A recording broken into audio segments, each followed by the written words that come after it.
Hello, Internet. So yeah, gonna talk about X-Men, or I'm sorry, Uncanny X-Men number 33. But first, gonna do a bit of a recap on the issues leading up to where we're at now. Don't know where I stopped reading, but essentially, it was somewhere around where we found this new mutant manifesting his power, and Charles Xavier had his will. It's like he leaves it to Raven Darkholm, who's Mystique, and it's like, what's going on here? Crazy stuff happened, crazy stuff went down, and it got really good. And it's like, man, what is Bendis going to do with Cyclops? It's like, oh, I can't wait. It's just, oh, so good. So basically, what happened was this new mutant they found was like beyond Omega level threshold and just like uber powerful. And he could bring himself from the dead when he was killed and just control power at like a ridiculous like levels. But it was funny because he could also like remind. So he also had essentially like a lot of like the like mutant stuff of like telepathic, teleporter, super powerful power levels. Um, it's like, and then essentially Cyclops got it in his head of like, okay, well, I'll I'll try to get him come to the dark side. So he's trying to get him to come to the, or join his revolution. And it's great because, this guy can, like, read your mind. And Cyclops is like, I know you can read mine. I don't care. And he's just, like, telling him what it is, like, how it is. He's like, humans, they hate us, or they're scared of us, blah, blah, blah. But if you trust me, I can help you. And this has happened because Professor X basically, in the past, had put in mental blocks in his brain to where his power wouldn't, get not where it wouldn't manifest, it would just stay suppressed and not get too powerful.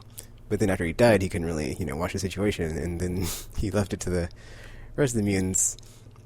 Long story short, things go bad, and then, the point I was going to make is that it was funny because you had this guy who's like above Omega level, and then there's this part where like Magneto's right there talking to him, where like him and Cyclops are like, whoa, Cyclops, you can have him. I know what you're gonna do. You're gonna be even worse than me. It's great.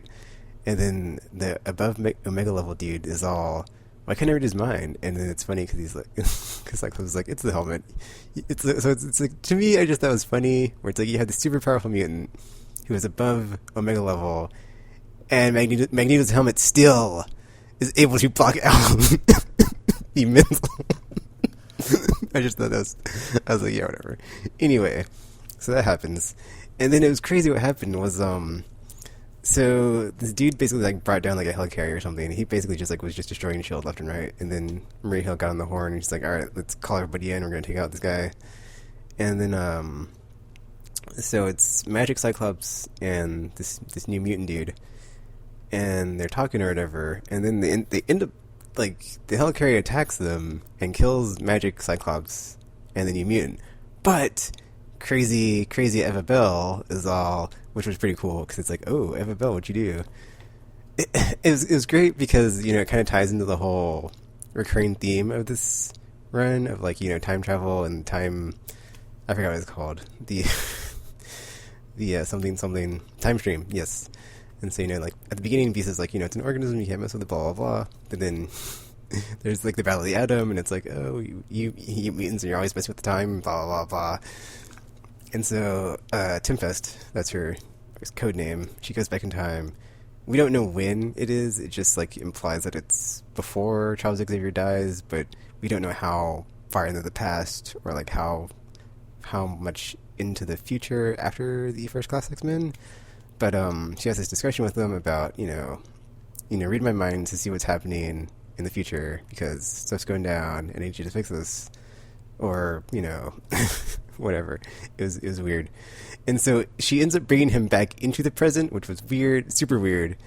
And yeah, because at first you're like, oh, this is how they're going to get around, Professor X being dead and how they're going to bring him back. Not so much because he goes back to the time he's from. And so that was neat. So that happened, and then she basically was like helping him, and he was helping her to fix this new mutant thing, or not the new mutant, but the dude who was over Omega level, like that guy, the superpower dude. So what they did was they basically just went back in time to where his parents met, and then they messed up the the whole scenario of that, to where his parents never met, and so he was never born, and therefore the he never came to be, as far as coming into the present time and getting Cyclops killed. Oh, actually, after they killed Magic and Cyclops and the powerful mutant, he brought himself back because he was like super powerful. So I guess he could just like regenerate on the cellular level or something. But yeah, that happened. And he like went back to the junior school, and then stuff went down, and he ended up killing some more people. And it was like, yeah, what the f? And so that'd have been insane if that was like if they just like left that and like not fixed it, but they totally pulled a haha, gotcha, and yeah, shenanigans. But that was neat. And then it also basically when they redid the scene where She-Hulk reads the will, and basically it was all left to Cyclops, but then he signed it over to Storm, because he's like, okay, well, I'm signing it over to you. I don't want it. Well, I don't think he said it like that, but basically the way he said it, he's like, I'm going to give you the school, and then he's like, I also have something else I want you to take care of. I have all these students, and they need these teachers, and yada yada yada. And Eva's like, what are you? Or Emma, not Eva. Emma was all like, what are you doing? And then he like left, and so that happened. He basically was like, yeah. And then the next issue was great because he's telling all the students that he's brought on this revolution for like the last 30 some odd issues. He's like, yeah, dudes, Jean Grey School, I can't help you anymore.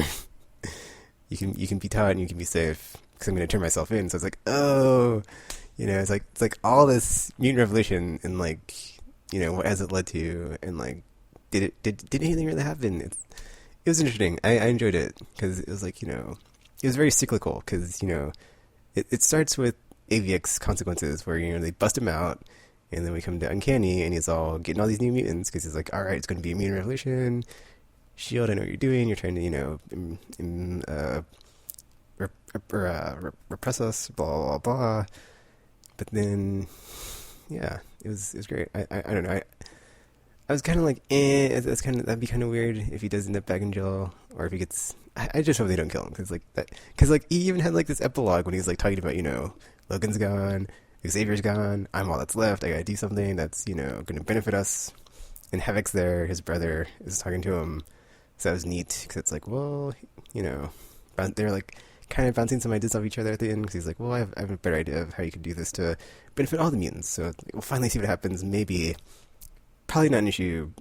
It's weird because I like renumbering the next issue to 300 or 600, so we'll see if it's in that one or the next one. But that was a neat little. Oh, also, Cyclops and Emma broke up. It was like, yeah, she's all like, I'm done. I'm going back to the Hellfire Club. I'm going to be White Queen again, and yeah, they didn't get back together. So I didn't expect that to happen. That was I did enjoy it.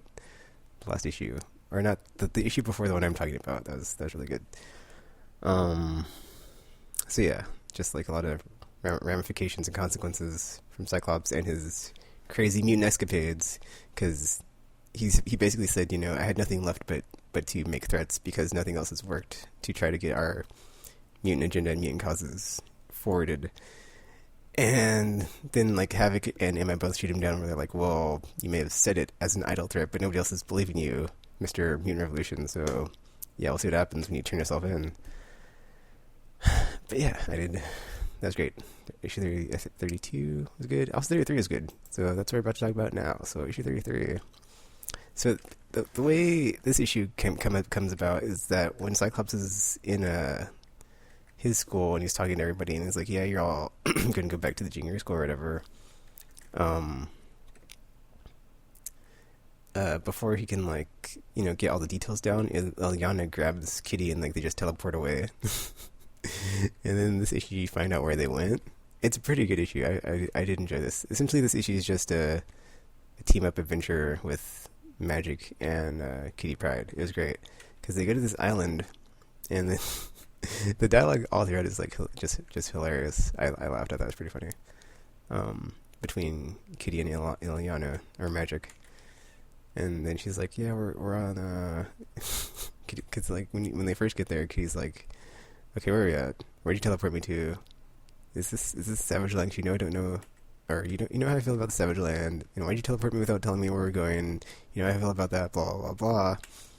And then Magic's like, no, this is Monster Island, and so they're there, and then Kitty Pryde's like, why did you teleport me here? Why are we here? And she's like, I'm not fighting anything. And then he just like stands there and lets all the monsters that are fighting just phase through her. That was pretty funny.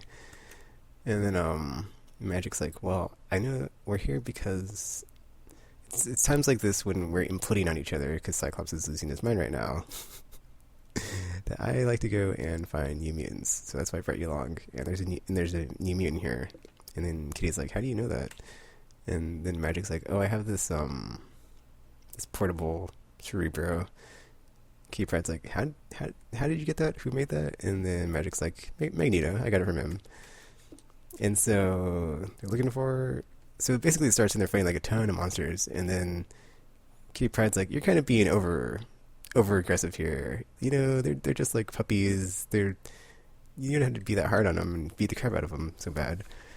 And it starts raining, and then they all go away, and she's like, "See, they're like, did she say puppies? I don't remember, but yeah, I told you, puppies."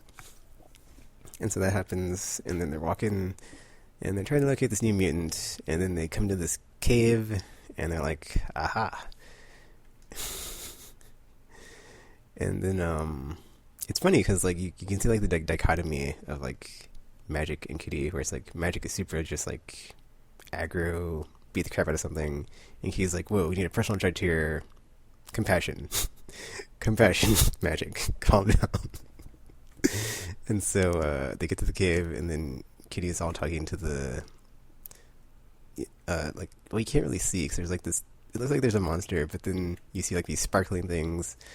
And so we find out that there's this kid there, and then she comes out, and she's like, my name's Bo, and then, well, I think it's pronounced Bo, I could be wrong, whatever. And so they start talking to her, but her English isn't that good, but then like, yeah, it's like this funny part when Kitty's like, my name's Kitty, and then Bo says Kitty, and then Shadowcat's like, Kitty Pryde, and then Bo's like, Cat? And then they have this exchange where she's like, Kitty Cat? And she's like, yeah, whatever. And so she's like, can I call you? Or she doesn't say, can I call you Kitty Cat? But she keeps calling her Kitty Cat, which is, I thought was adorable. And then so that happens, and then Magic's like, yeah, they call me ill, but before she says her name, she's like, they call me Magic. And then Bo's like, Magic and Kitty Cat. And then they basically just like ask her all these questions about like, how long have you been here? How did you get here?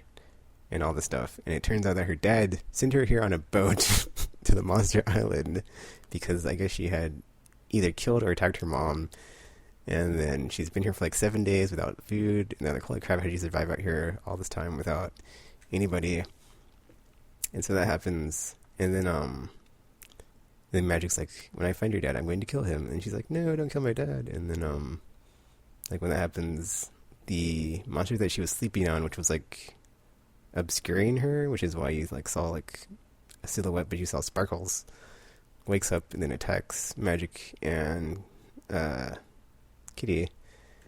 And then yeah, it's like it was interesting because like the way it was illustrated, like she shoots out these ribbon things, and then they phase through both Magic and Kitty. So that was like interesting because like if it's phasing through Kitty, you think she can just like be like stand there and be like, whatever, I'm Kitty Pryde, I can have solid objects go through me. But then you see that she is like on the ground just like Magic, and then they wake up because I guess they got knocked out, and then they're like, oh, that's what her powers do, she shoots out these little ribbons. And so they're all talking to her about, okay, we're going to take you back to the junior school where there's other people like you there. And then before the monsters can have a second wave attack, Magic teleports them back. And then Storm and Nightcrawler are there. It's funny because like the panel that happens after this, I was totally thinking in my brain like, why is Nightcrawler there? I mean, it makes sense he's there because he lives there, but it's like funny in the context of like, do you really want to have Kurt walking around when new mutants come in to like kind of scare him off? And so like Kitty's all like, yeah, Kurt, you're totally scaring the bejesus out of this girl. Go, well, not go away, but you know, you're not helping. And so that happens, and then Kitty Pryde's telling Aurora about the power manifestation that she had, and like what it does with her ribbons and how she paralyzes people and stuff. And then as Aurora is taking her back into the school, she's like, "You so beautiful." And then Storm's like, "You're already my new favorite student." And then she runs back to give Magic and Kitty Pryde a hug, and then Kitty Pryde and Magic have like this final little talk about Magic's like, I miss our friendship. And then Kitty Pryde's like, well, it's always there, blah, blah, blah. And then Magic's like, well, I mean like the old days, like you, me, my brother. And then Kitty Pryde's like, well, that can change right now. Let's go make it like the old days. Let's go find Colossus. And then it's like, to be continued in issue 600. So we'll see what's in the 600. You know, I'm pretty sure it's going to be a more than normal size issue. So it's probably more than just the adventure of let's go find Colossus and stuff.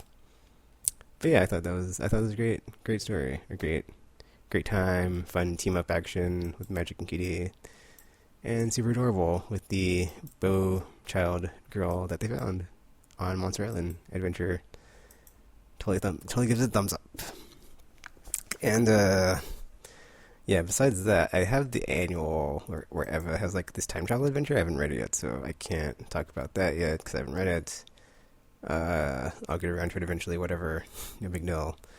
But yeah, that was Uncanny X-Men for issue number 30. Oh, I guess my thoughts on issues up to like 32 in that arc, and then issue 33 and the fun times on Monster Island. So yeah, that's it for this video. My thoughts on these Uncanny X-Men and the story arc up to the current issue and the current issue itself. And I'll be back with the next issue whenever it comes out, hopefully on time, unlike the last however many issues I've been behind on, because that's my goal for today, is to get caught up on a bunch of these, so I can, like I said, been saying, get completely caught up by the time Secret Wars starts. So yeah, that's it for this video. Feel free to leave a like, comment, subscribe, favorite, share with your friends, or not, that's cool too. And until you see or hear from me again, thanks for watching, hope you enjoyed the video, and I'm now signing off.